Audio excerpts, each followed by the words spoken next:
I have got 5 secrets to building a successful network marketing business. What would you know about that, Richard?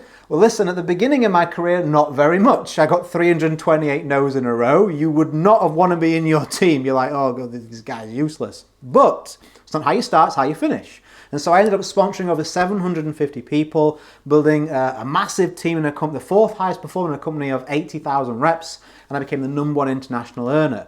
Here are my secrets looking back on my career as to what I wish somebody had told me sooner, so I didn't have to look like such a loser and be so frustrated for so long.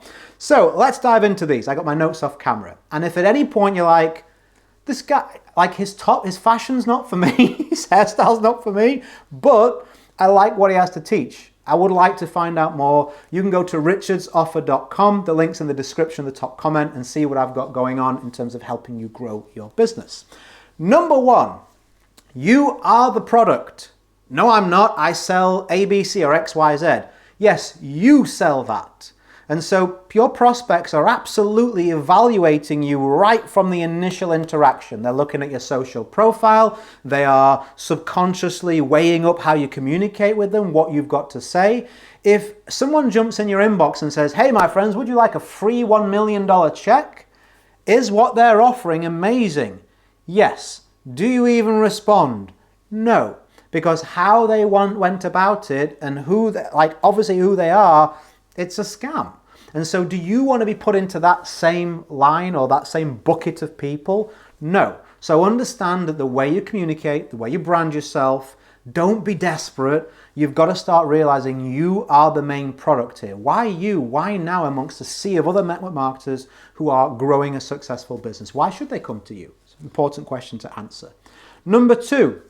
The who and the how are more important than the what. So we just touched on the fact that you are the product. Some more specifics on that would be if I had some steak, even if I sold it to steak lovers, out the back of a dirty van wouldn't work. And so if you're using your company's information right now, I feel that's a mistake. But Richard, they've got this amazing presentation. I know, but that presentation has to sort of spread itself very thinly. Have you not noticed how it covers a bunch of customer information, a bunch of rep and make money information? It covers all different types of demographics. And the company will say, yeah, the idea is just to whet their appetite and then you do the closing. The problem is, unless you're an exceptional closer, and I found this out to my detriment, didn't find it out soon enough rather to my detriment, is that whetting someone's appetite with the bunch of information that they don't really need, is only a slice that's for them, it creates more questions than it answers.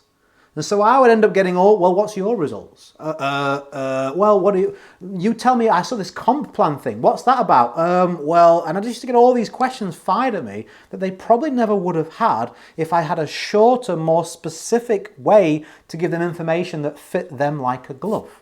That's number 2, secret to success. Number 3, interception over interruption. Did I direct message you and say, hey, I've got a video to help your network marketing business? If I did, you wouldn't be watching.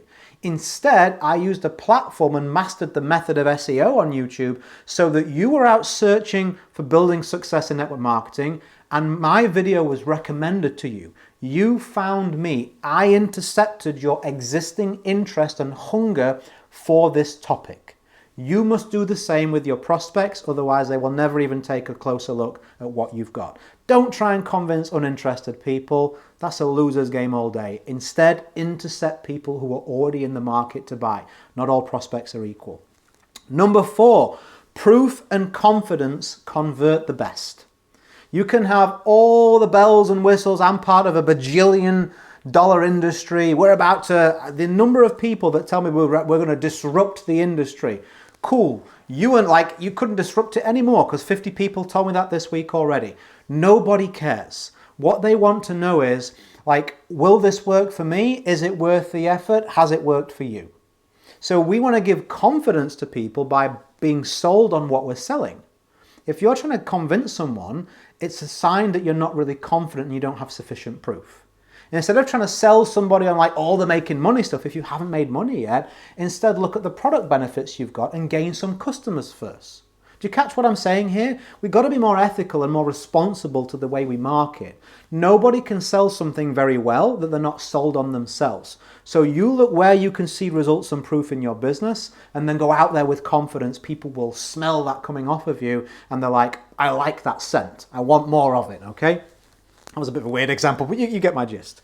Last one. There is a simple formula to creating success now, fast, and long term. And that is invest, apply, and adjust.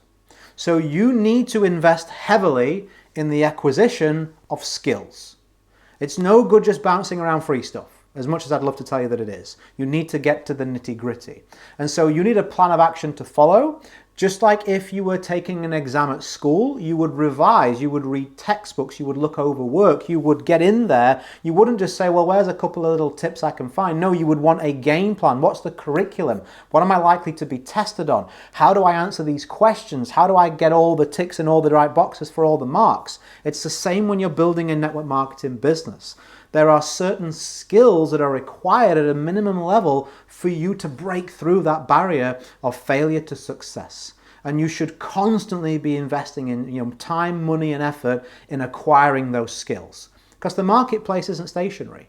You'll acquire a skill, the marketplace will move on, you better nudge it up there as well. I'm constantly doing that, and that's how I've managed to win and continue to win. So you invest, you then apply that skill, and then you see what the outcome is. And based off that outcome, you can make the necessary adjustments. And that's how you will maintain massive success in anything, but especially in this industry. Was that useful? I give you those 5 tips. We've done it in about 6.5 minutes. I try and get straight to the point. If you like my training and you want more from me, I do have something that I can share with you. Go to richardsoffer.com. I don't think you'll be disappointed. It's a really strong offer, and it will really help you if you're ambitious, you want to grow a big team, you want to grow a big business. Anyway, as I always like to say, go create a day in a life that counts.